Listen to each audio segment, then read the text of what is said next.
why Ukraine isn't still in NATO. Would it be correct to say that President Zelenskyy should ask himself why Ukraine is still not in NATO? Ukraine will be a member of NATO.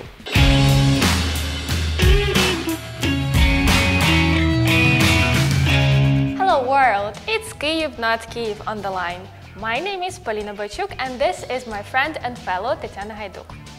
Today we're having one of my favorite kind of episodes when we're hosting a very special guest.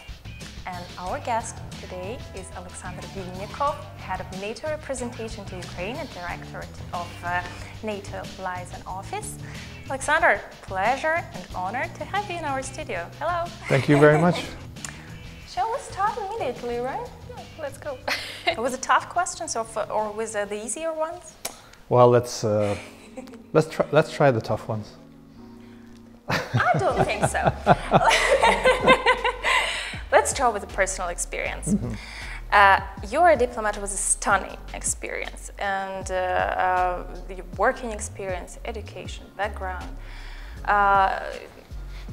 You came here, if I'm not mistaken, in 2015. It was a year after Crimea annexation and right in the midst of the war in Donbass.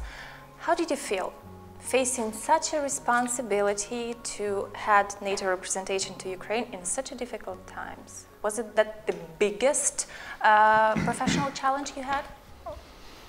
Yes, indeed. I arrived towards the end of 2015, and it was clearly I knew that I was going to be facing a very significant professional challenge, but this is also what motivated me to accept my leadership's proposal to come here. Indeed, those were historic moments in Ukraine's development, and I felt that it was a great opportunity to actually make a real contribution to Ukraine's development and Ukraine's progress towards the European and Euro-Atlantic family of nations. You will recall that, of course, after the beginning of Russia's aggression against Ukraine, NATO decided, through a decision by the foreign ministers of NATO states, to significantly boost NATO's support to Ukraine. That support took both political and a practical dimension. And one of the practical implementations of that, visible implementations, was the strengthening of NATO's presence here in Ukraine. So when I arrived, talks had just been completed about a new status for NATO's presence here, which resulted then in 2016 in the opening of the NATO representation to Ukraine, which was actually an upgrade, if you will, of our previous presences, because we have had presences in Ukraine since 1997. But remind us, please, in what form? In 1997, after NATO and Ukraine signed the Charter on a Distinctive Partnership, NATO opened its first information office in a partner country, the NATO Information and Documentation Center, which continues to work today under the NATO representation. And in 1999, we added a NATO liaison office, which was opened to facilitate mostly military-to-military contacts and cooperation, as well as some aspects of political dialogue. So these two offices, they still exist now, and they constitute together the NATO representation, which has the same status as an embassy. It has full diplomatic status for its staff and all of its programs. So you have been to Ukraine for 5 years already. Do you have your favorite places here in Kyiv? Where can a regular Ukrainian meet the head of representation of NATO to Ukraine? Bars, restaurants, working areas, concert halls? Yes, well, I feel very much at home in Kyiv after, as you said, 5 years. Some of my favorite areas, I would say, are the parks. Especially the central ones like Shevchenko Park, Mariinsky, Volodymyrska Hirka. I also like Podil, of course, walking around there. Lipki, the Lipki area, the Golden Gate area. I think every area has its own charm and its own attractiveness. But I think in the last 5 years, Kyiv has really developed very dynamically, also from the perspective of the culinary scene and the cafe and bar scene. Of course, now with the pandemic, all of that is off. Most of it is impacted, and some of it is off limits. But I'm sure that once the situation improves, there will be once again that very dynamic development will continue. Other places I like to visit, also the cultural institutions like the opera or the Philharmonic. Some of the sports facilities as well. I play tennis here in different clubs. So yeah, I think I've certainly enjoyed living and working in Kyiv during this time. Before the pandemic, yeah. What's your favorite cafe or restaurant? You see, that would be kind of making publicity. I'm not sure. We'll charge money of them, so I'm no not problem. Sure we can, we don't endorse any. No, but I can say there's the area around the Lwa Tolstoho square, which has a lot of good restaurants and cafes. There's also a lot of new Asian places which have opened in the past few years, which I really like. I like Asian cuisine. Also a lot of Italian places which I like to go to when the situation allows. And what about Ukrainian cuisine? Is there a place for national dishes in your regular diet? Yes, certainly. I really enjoy Ukrainian cuisine, and there's a lot of restaurants that offer both the very traditional dishes, but also new interpretations of Ukrainian staples. Is there something you can cook yourself? I used to be able to cook borscht. Great. Yes, when I was younger, my grandmother taught me. But I must again confess I haven't been cooking very much lately. I've got an idea to invite Alexander to a cooking class and film the cooking class. So let's probably proceed to the most interesting part of our interview, which is about Ukraine and NATO bilateral relations. In his recent interview to the HBO channel, President Zelenskyy directed a question to the newly elected President of the United States. Why Ukraine isn't still in NATO? But our question to you would be, whom should the President of Ukraine ask this question? Is it really President Biden? Well, I would start by saying that allies stand by the right of Ukraine to decide its own future. And Ukraine has been a very valued partner of NATO for the past more than 20 years. So clearly our relations have developed very dynamically, and I think are beneficial to both sides. As to the membership question, as you know, the alliance, NATO, works by consensus. So that means that every decision has to be taken by consensus among all the members. And any decision on inviting new members has to be agreed by all, and is also clearly a political decision. I think it's important to remember that in 2008, at the Bucharest summit, NATO leaders decided that Ukraine will be a member of NATO. And what allies are looking for now is that Ukraine focus on getting ready for membership, which means carrying out and implementing a range of deep systemic reforms, not only across its security and defense institutions, but more widely. So this process will, of course, bring Ukraine closer to NATO. And Ukraine doesn't stand alone in this process. We are here to support and help Ukraine every step of the way. As I said, we have a very significant political dialogue with Ukraine, which was illustrated again just last week when the Prime Minister of Ukraine visited NATO headquarters and held very productive and open talks with the NATO leadership. And it's also visible in our practical support for Ukraine through our comprehensive assistance package, which helps Ukraine plug certain gaps that it has in its capabilities through our trust funds and capacity building programs, but also helps Ukraine implement Euro-Atlantic standards and reforms through our advisory support. So I think with all of this together, NATO is committed to supporting Ukraine on its path to NATO membership, and that's what's important to remember. Would it be correct to say that President Zelenskyy should ask himself why Ukraine is still not in NATO? Or is it too early for him to ask himself such a question? A little bit. I think it's important to, at this point, to focus on what Ukraine can do to make progress. And there are very clear areas where Ukraine has committed to reform.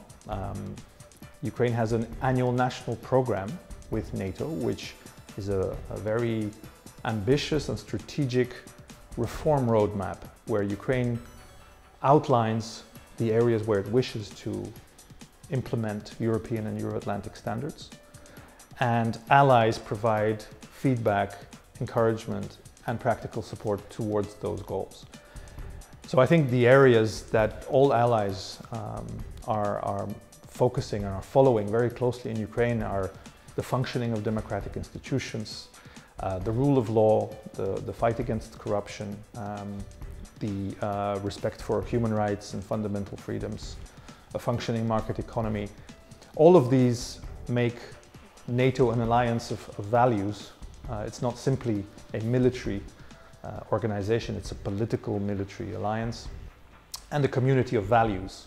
So of course, every new member that joins has to share those values fully and has to show that its democracy is in line with the standards that the alliance represents and expects. In June last year, North Atlantic Council recognized Ukraine as an enhanced opportunities partner, and it's the biggest progress Ukraine has managed to achieve in the bilateral relations so far.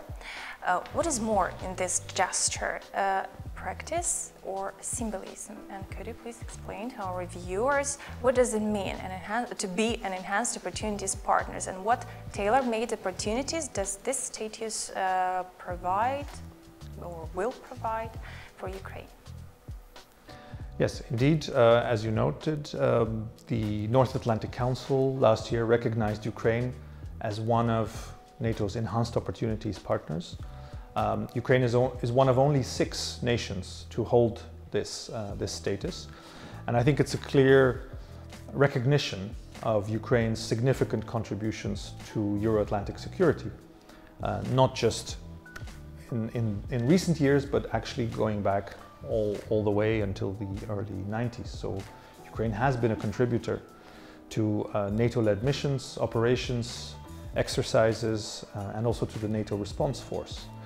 So it's a clear recognition that Ukraine is a valuable contributor and a producer of security, not just a consumer of security. So we expect EOP, as we call it, to be a strong driver for future practical cooperation with Ukraine. And the key goal, of course, is to ensure that Ukraine can further enhance its contributions to our operations, exercises, and the NATO response force. So to do this, the EOP will provide tailor-made opportunities for Ukraine to further enhance these contributions. And this tailor-made approach includes privileged access to NATO exercises, including at the planning stage. Also more information sharing, particularly lessons learned. It also provides an opportunity for more intelligence exchange. And the secondment of Ukrainian officers to NATO staffs, so that Ukraine is more strongly represented at the decision-making points. So all of these, I think, constitute quite an attractive package for an EOP partner. In that context, recently the Prime Minister of Ukraine, Denis Shmyhal, visited Brussels, and after that visit he said that the short-term goal for Ukraine is to get the MAP from NATO. How real is that? Can we really expect that as a short-term goal? Well, I think this goes back to what I said before about membership. The Bucharest decision stands. It is supported by all allies. And clearly, the Membership Action Plan MAP is an integral part of the membership process. But I think what's important now is to focus on the homework, if you will, if I can call it that. So implementing those reforms that I already outlined in terms of democratic institutions, rule of law, anti-corruption, and other areas, and of course the security and defense sector. Ukraine has an annual national program which provides for NATO support to reforms in these areas, and I think it's important to continue this focus. Okay, back to the reforms. One of the key reforms, I believe, is the security service. And here we have a question from our friend, and I believe it's a common friend, Serhiy Dorenko, an editor of Европейska Pravda, a good friend of ours, who asked us to ask you, who are the main supporters and the main skeptics of the SBU reform in its current shape, I mean, and how is it possible to convince those who are still skeptical? Well, I agree with the statement that reform of the security service of Ukraine is a key aspect of the reform agenda, and one that will bring Ukraine closer to European and Euro-Atlantic standards. NATO has been working very closely with our partners from the European Union and from the US Embassy in supporting Ukraine's reform process when it comes to the security sector. And clearly the reform of the SBU is a central part of this security sector reform. We have also welcomed the adoption in first reading a few weeks ago of a new draft law on the SBU. We think that the Parliament of Ukraine did a remarkable job in developing this draft with close support from the International Advisory Group, which is NATO, EU and US. And we have really felt a very constructive attitude from the National Security, Defense and Intelligence Committee in the Rada, other interested members of Parliament, also working closely with the SBU itself and the team that is working on reforms there. So I think it's really a team effort that this draft law was adopted in first reading. Now, of course, a lot of work remains ahead to prepare it for the second reading. And once the law is fully adopted, then, of course, comes the most difficult phase, which is implementation. I think the key argument to convince any skeptics would be that this reform is needed not for Ukraine's Western partners, but it is needed first and foremost for Ukraine and for the people of Ukraine. Clearly, reforming security and intelligence is one of the most sensitive tasks that any country in transition, in transformation, can do. Many of the NATO members have gone through a similar process in their own countries, coming out of the former Soviet bloc. So we know, many of our allies know how difficult it is exactly, and that is why we are strongly committed to supporting Ukraine every step of the way in this difficult process.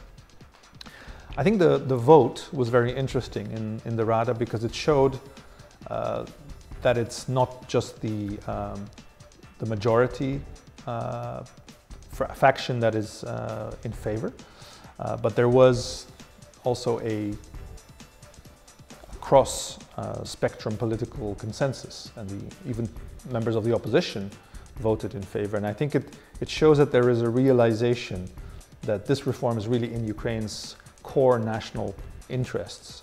And that is why it's very important that this law be adopted, because it will be a central part of the implementation of the law on national security, which of course was adopted back in 2018, again with strong NATO and international support.